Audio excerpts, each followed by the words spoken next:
All right, so you want to learn how to TIG weld. Today I'm going to go over basics of TIG welding with you. We've got our Synchrowave 250DX.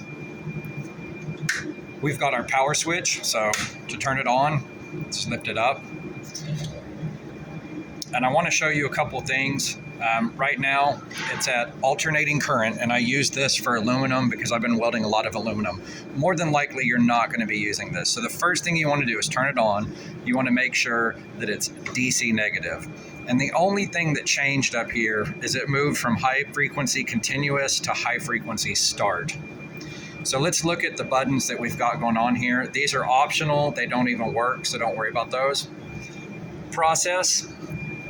You've got stick or TIG. We're in TIG. On your amperage, you want to decide if it's from the panel or from the remote, and we want it from the remote. On the output, we want that from remote.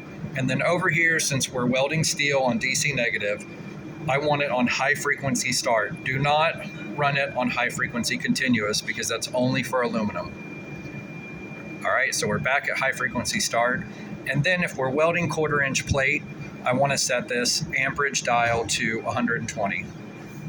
Now, the important thing to understand is that unlike the other welders, if you set this at 120, or let's say you need 120 amps to go through that, you could set it higher, and then you can control that just by feel with the foot pedal, so that you could leave that last 15 to really max out the pedal like you would on a car. So the beauty of TIG is that you can basically go from barely starting an arc, at maybe 20 amps, and then you can cycle through all the way up to your preset maximum, wherever you put that. In this case, we'll do it 120. And then you can back out. So if you're trying to feather a piece in, or you're going from a thick piece to a thin piece, you can adjust that. So that's one of the beauties of TIG, but that's also one of the difficult parts. For this, what we're looking at, this is about all we need. Please, please, please turn this post flow to 0 because you don't need it. I use that on aluminum. And then this really isn't going to affect you unless you're in AC. So this is for welding aluminum. Don't worry about that. The post flow, what it does is it puts an extra couple seconds of gas on the weld to protect it. But since you're just welding for practice, you don't need to worry about that right now. I normally have it set at about 6, but every time I hit the pedal, it's gonna purge afterwards for 6 seconds. And with all of us practicing on TIG, it will empty a bottle out really quickly. Just a refresher, DC negative, 120 amps for 1/4 inch plate, all on the bottom, and then high frequency start, post flow to 0. Let's go up here and look at the gas. We're using 100% argon, right? Argon compressed. This is my bottle gauge. And so I've still got a decent amount in here. I've got about 1,250 pounds. It's normally at 2,000. And then this is running a little high, but I have this taped off so you can set this to where it's at about 20 CFH, which is cubic feet per hour. All right, so let's go over the components of the TIG welder and some of the safety gear that we're going to need. So the first thing is we have our ground clamp, just like on any welder. Normally, if you're TIG welding, it's going to be at this table. Make sure the ground is here. The other thing I want to warn you about is you don't want to put the ground here and have the welder there and sit in between the ground, because if you do that, you're probably going to get shocked. And I can tell you already, you're probably going to get shocked regardless, but you can lessen the chance if you remove yourself from being in the middle of the ground and the welder. Remember, the ground is always looking for the easiest source back to the earth. And so if you're leaning against here, or you don't have gloves on, or you're not wearing a welding jacket, it's very easy to arc out. I've done it about 3 times a day welding that aluminum boat. The second component is going to be this foot pedal. All right, so it's just like the pedal on a car, and I don't want to press it with it being on, so I'm going to turn that off. But just to show you, you've got a certain range. So it's not just on off, it's on, and then you've got a range for full throttle to almost no throttle to none. So depending on how much you push it is depending on how much RPMs or in other words, how much amperage you're going to get for that preset dial. So think of it as you put 120 as the red line. So if you want to go to red line, press it all the way down. But if you don't need that much heat, you can go, anywhere in that range. Normally, you're going to do that with your right foot. It's a good idea to get used to doing it with both feet because at some point you'll probably need to do it. Today, I've been actually doing it with my knees. I've been doing it standing up. I was doing it laying down, et cetera, et cetera. All right, so now the second component or third component is going to be the torch. On this one, I've got an aftermarket torch. So if you are striking an arc and the tungsten, that silver thing right there, becomes just glowing hot and it acts real weird, the first thing I want you to do is make sure that the gas is on. And then I want you to make sure that this knob is actually wide open, right? So counterclockwise. And I'm going to press this. Let me turn the post flow on so you can hear it. There we go. So you hear that post flow.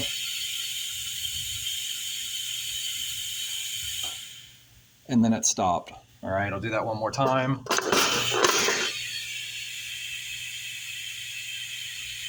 So if you don't hear that gas, then either the bottle is off or the switch is off. And I think I said clockwise, but it's actually counterclockwise.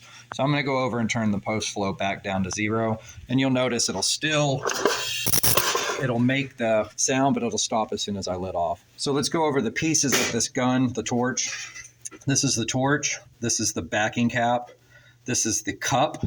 And this is the tungsten. It's hard for me to do this with one hand, but if you take the backing cap off, it's going to loosen the collet, which allows you to take the tungsten in or out. And inside of here is a collet body. So if you take this apart, the collet is going to come out and the collet body is screwed in. So I'm going to take the cup off and try to take the cup off. And this is my collet body. All right, so there's the collet body. It will only take a certain size thread for the cup. In this case, it's a 3/32 collet body, and it has to have a 3/32 collet. It's very difficult to see, but it says right there, 3/32. You can, I think you can actually see it. And that's going to go into the gun that way. All right, so if you take this apart to sharpen it, don't drop it because you'll break the cup, and be careful that you don't drop the collet body. So on this tungsten, let's take a look at this. You can see it's got a little bright blue ball at the end, and that's because I've been welding in aluminum, and I've also made a couple boo-boos, so it's soaked aluminum up on the rod. So the first thing we're going to do is make sure we have safety glasses on. We'll go over to this grinder, and this grinder is designed really to only be used with tungsten. And you're going to do a vertical grind only. You'd never do a sideways grind.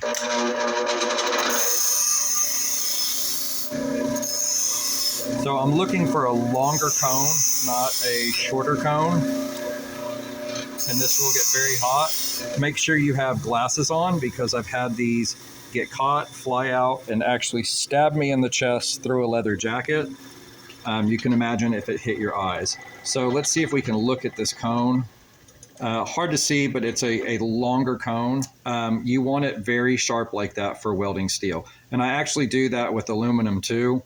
But when I start on aluminum, I'll get a scrap piece and I'll run it really hot till the end balls up. But on steel, that is the opposite of what you want. You want the tungsten to stay very sharp. So we'll go back, put our gun together. I have the tungsten in, and sometimes it'll fight you a little bit. So I'm going to set this down. And I don't know why, but sometimes it's just easier to go through backwards.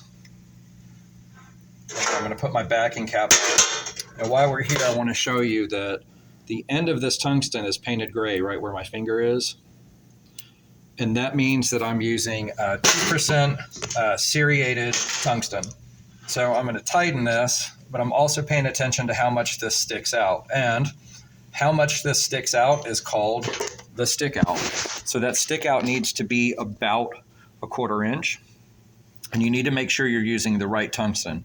So when we're talking about the collet body and the collet, if they're 3/32, you have to use 3/32 tungsten. Otherwise, it will not go together.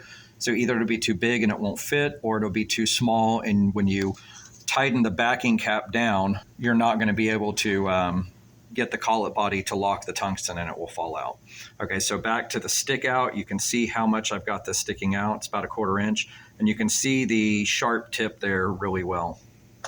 So we'll move on to our piece here. And what I want you to see is that all of this has been ground away. Somebody was practicing their TIG route here.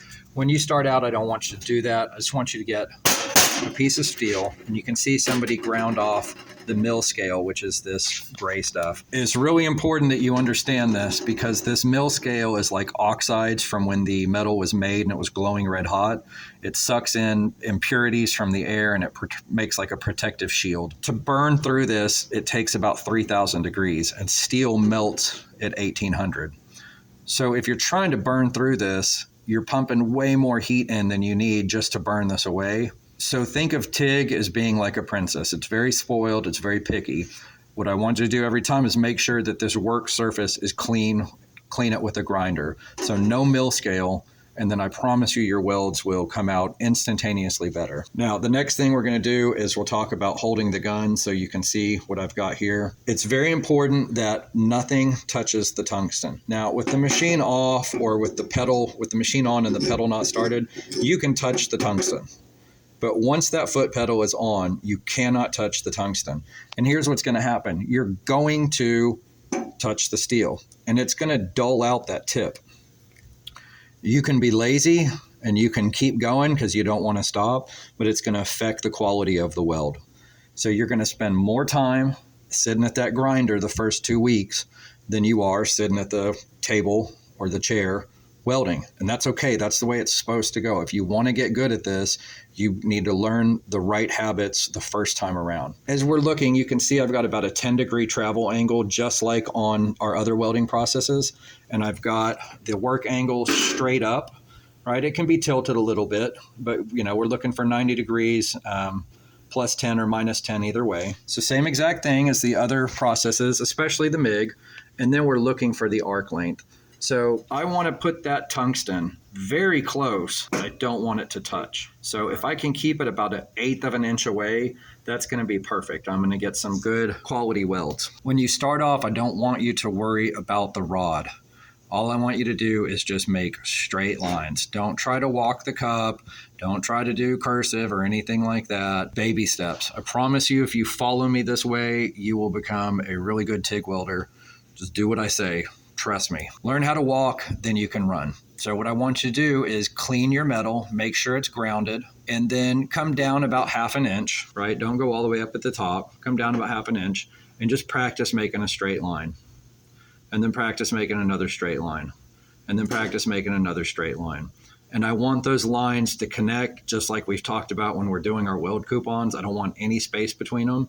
And if you do about 4 of them and you can connect them and you're feeling pretty good, then I want you just to start doing the snake pattern, right?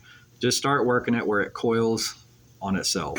I'm not looking for how quickly you can do this, because that's not what TIG is about. I'm looking for how accurately you can do this. Can you make this line straight? Can you make this line straight? Can you make this line straight? And when you come back up, can you follow that second line right next to the first line? And then right next to the second line, and then right next to the third line, etc., etc. Get the metal really clean, both sides. Fill that snake coupon in, flip it over, do the same thing, and then you can start practicing, right? Maybe just do your initials. Now, if you want to start getting frisky on the backside, you could start trying to weld little circles, or you could do a smaller square or triangle or whatever. But what I'm trying to get you to understand and to learn is just to get really used to working this foot pedal and working this before we introduce the welding wire. So this is going to get you the basics. Once you get a coupon done on both sides with really nice tight lines, nice and straight, then we'll get into the second part of the video, which is going to be using the filler rod. Okay, guys, I hope this helps. If you have any questions, hit me up. Thanks.